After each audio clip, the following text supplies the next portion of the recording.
Number 42, the labourers in the vineyard. Matthew 20, verses 1 to 16. Many that are first shall be last, and the last shall be first. For the kingdom of heaven is like unto a man that is an householder, which went out early in the morning to hire labourers into his vineyard. Matthew 19, verse 30, and 20, verse 1. And Jesus spake the parable of the labourers. That this parable follows, and in fact continues the discussion which began with the question of the rich young ruler, is thus evident. See the preceding parable of the camel and the needle's eye. That it in some way illustrates the facts of that episode and demonstrates the truth of 19 verse 30 is also to be expected. That the parable contains difficulties is shown by the fact that only one other parable has had a greater number of interpretations. The story briefly concerns a householder who in the morning hired labourers, agreeing upon their wages of a penny a day, which appears to have been good wages for a day's work. At 9 o'clock, at noon, and at 3 o'clock, other batches were engaged, with the assurance that whatever was right they would be paid. At 5 o'clock, when not long remained before the work would cease, a further batch of men was engaged, these also being told that they would be paid what was right. At the close of the work, the master ordered the last comers to be called first, and they were given a penny, and so with each batch. Seeing this, the first to be employed, contrary to their agreement, expected more than a penny, and when only that sum was paid to them, they murmured, and grumblingly pointed out they had worked longer than the others. The good man of the house replied, "Friend, mate, or my fellow, I do thee no wrong.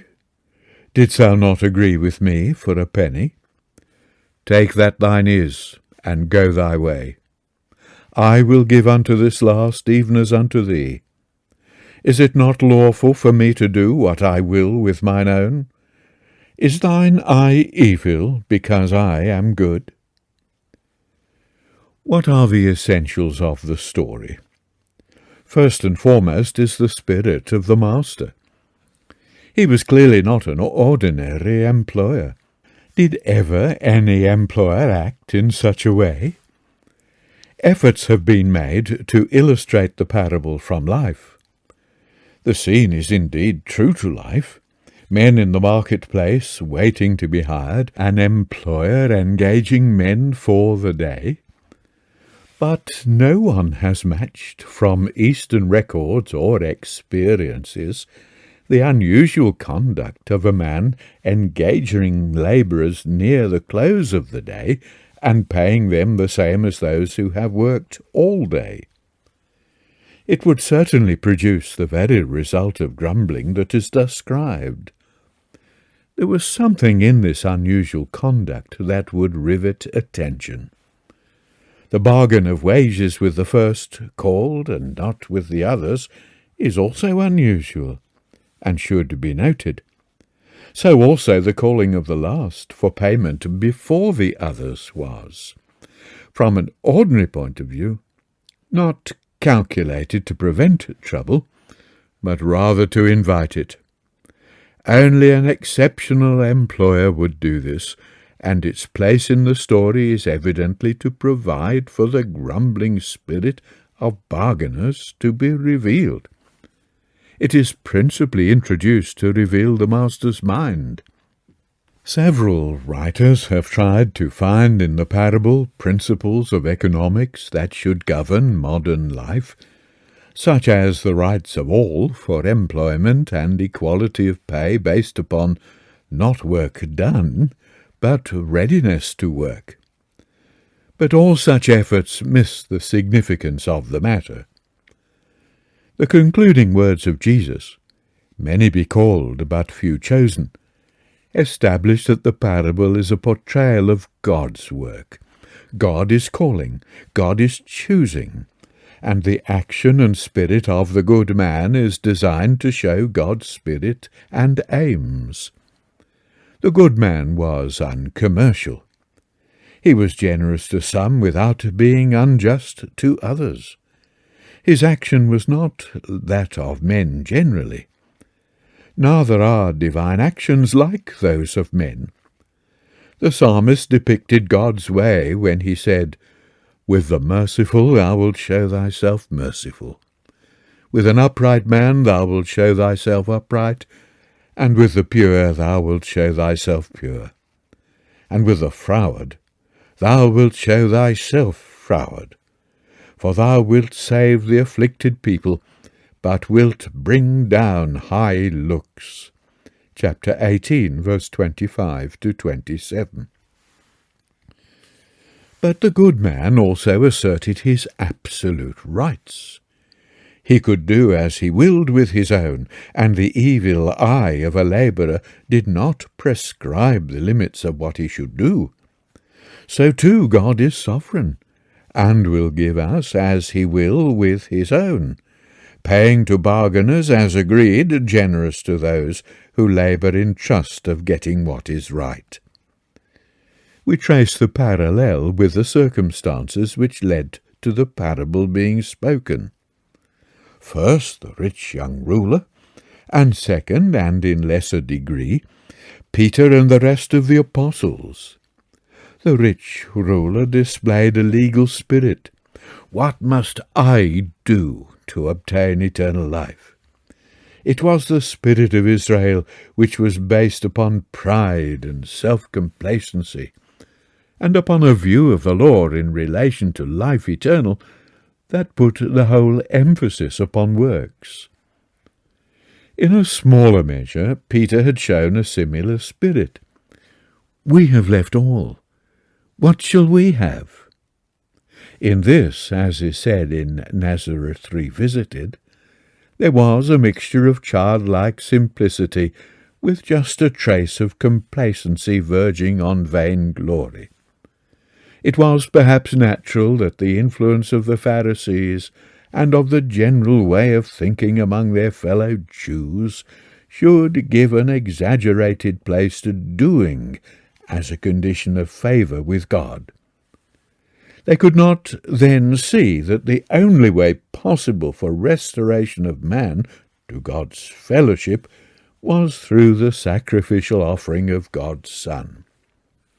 Primarily, man can do nothing. He is under sentence of death. His nature is sin-stricken.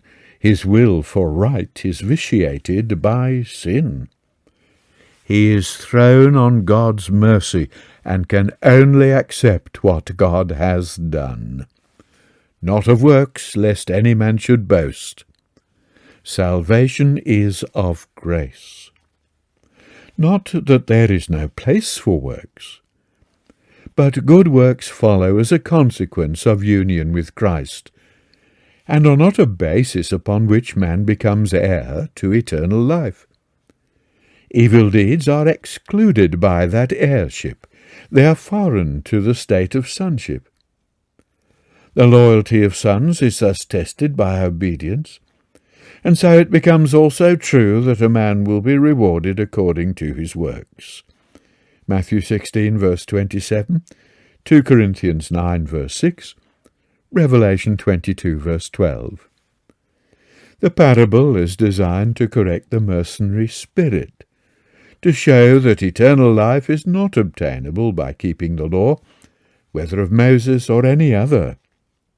In the words of C.C. Walker, "Looking back, we realize that the vineyard of the Lord of hosts is the house of Israel, and the Jews were the husbandmen, for the most part wicked husbandmen, called indeed as the Pharisee scribes, and even the good young man, and thinking to enter into eternal life by observing the righteousness of the law of Moses, while at the same time many of them posing as murmurers against the good man of the house.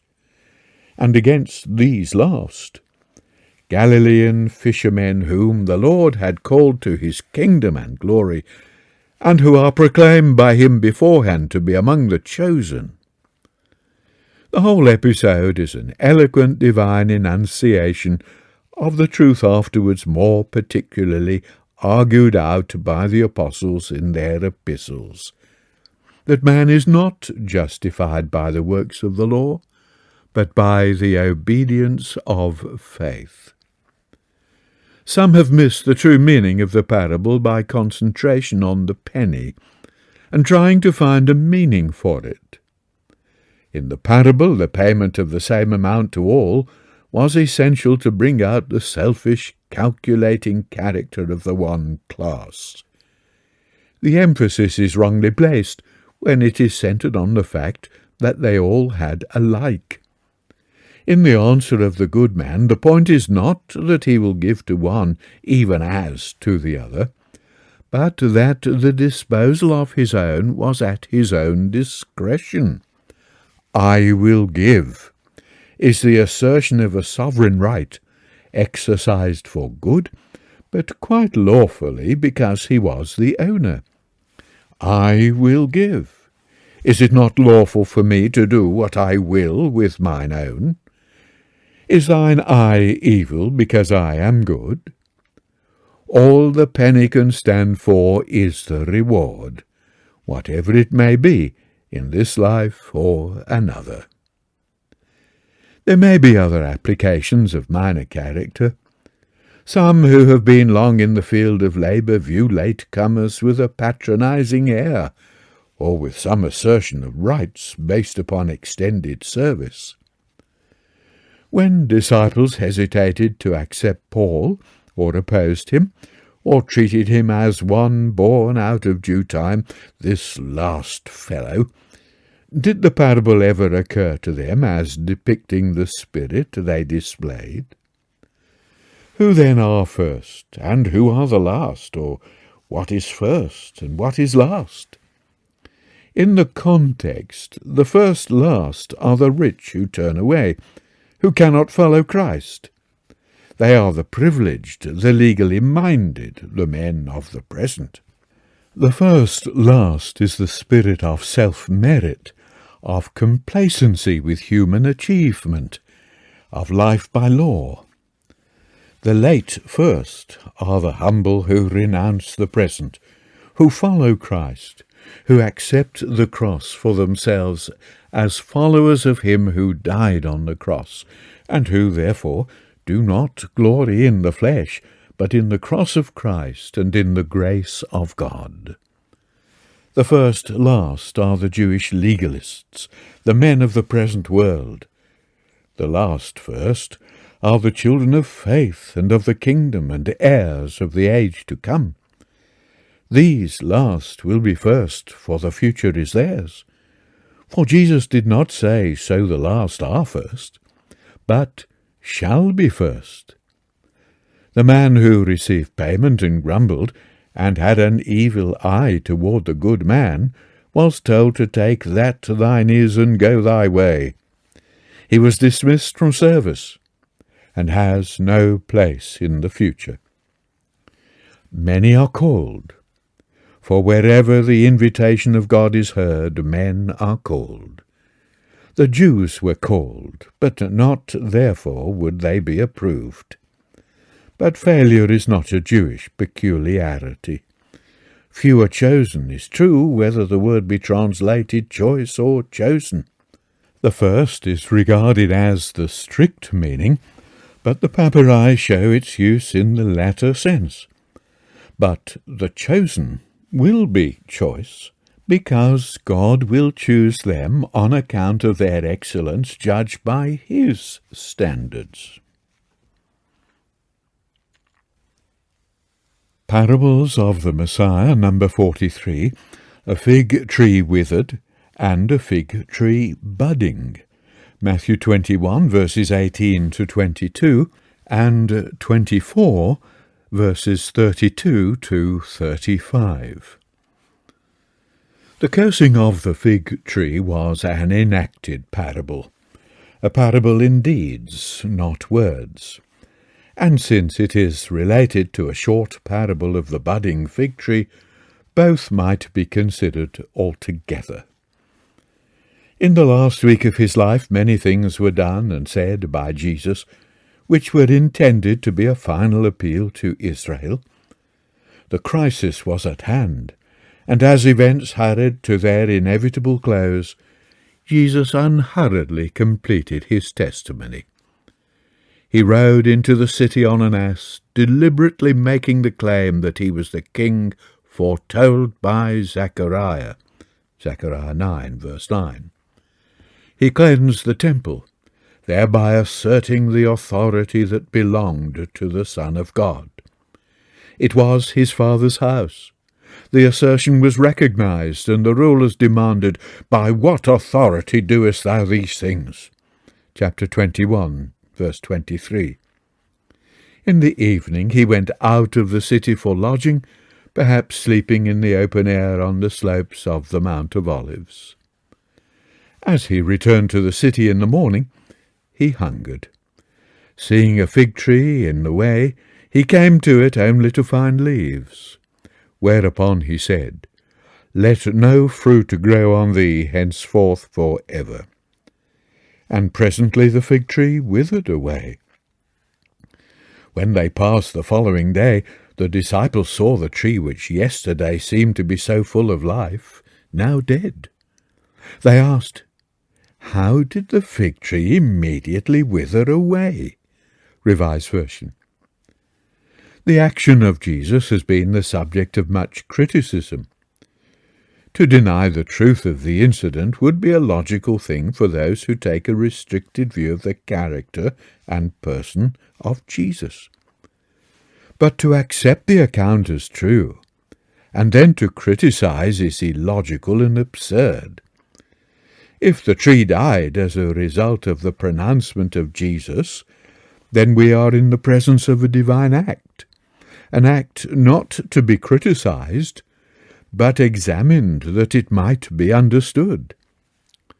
We dismiss, therefore, at once the charges of petulance and childish impatience which critics have brought against Jesus for this act. The difficulty, however, which some feel with Mark's expression, "The time of figs was not yet," calls for more sympathy and an explanation. If it was not the time of figs, was it not unreasonable to expect them? The answer is that although not the usual time for gathering figs, the expectation was reasonable.